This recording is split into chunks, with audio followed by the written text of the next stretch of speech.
करतोय. एकीकडे महाराष्ट्र संस्कृती जपली जाते, दुसरीकडे गोष्टींकडे अशा खालच्या पद्धतीवर टीका करतात. या मोर्चाला एक खऱ्या अर्थाने एक आगळं वेगळं महत्त्व आहे. एक काळ महाराष्ट्र हा सुसंस्कृत राजकारणी म्हणून या राज्याकडे पाहिलं जात होतं. यशवंतराव चव्हाणांचा या सगळ्या गोष्टी अशोभनीय आहे.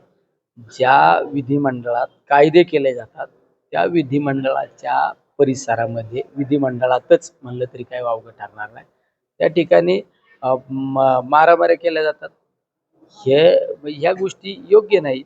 आज अनेक नेते मंडळींवर खालच्या पातळीवर मला पुन्हा एकदा संधी द्यायला नाही. शेवट त्यांनी इच्छा व्यक्त करणे तो त्यांच्या पातळीवरला प्रश्न आहे. तो महायुती आणि त्यांच्या पक्षाचा प्रश्न आहे. त्यामुळं त्यावर आमच्यासारख्याने बोलणं योग्य नाही. लोकप्रतिनिधींना आपण काय सल्ला द्याल?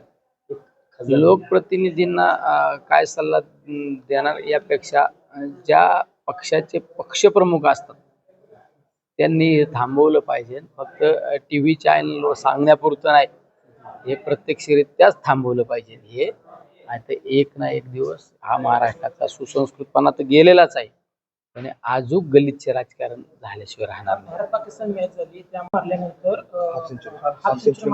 AK-47 रायफलची गोळ्या घातल्याचे ऍक्शन करून हे चुकीचं आहे. पहिली गोष्ट, काही दिवसापूर्वी आपल्या भारतीयांना गोळ्या घालून त्यांची हत्या केली.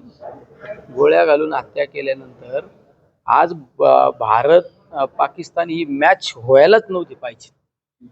त्या कुटुंबातल्या आजूक माता मावल्या आजूक त्यांच्या डोळ्यावरल्या अश्रू गेले नाही. त्या कुटुंबाच्या अजूक वेदना कमी नाही झाल्या. आणि तुम्ही जर भारत पाकिस्तान मॅच खेळवणार असेल तर हे चुकीच्या गोष्टी. एका बाजूने सांगायचं आम्ही चून चून के मारेंगे, एका बाजूला सांगायचं आम्ही सोडणार नाही, दुसऱ्या बाजूला तुम्ही त्यांच्याशी मॅच खेळता, हे चुकीची गोष्ट. हे भारतीयांना पटलेलंच नाही. निलेश लंके संपूर्ण माते तयार असतात. पुन्हा जर असा प्रकार झाला तर अशा आमदारांना किंवा अशांना आपला काय इशारा देईल? सगळ्यात महत्त्वाचा, अशा आमदारांना काय सांगण्यापेक्षा पक्षप्रमुखांना आम्ही सांगतो, राज्याच्या प्रमुखांना सांगतो, हे कुठंतरी थांबवा.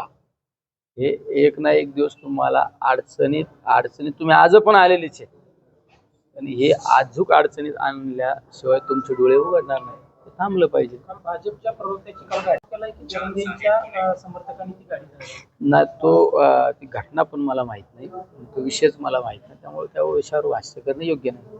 ठीक आहे.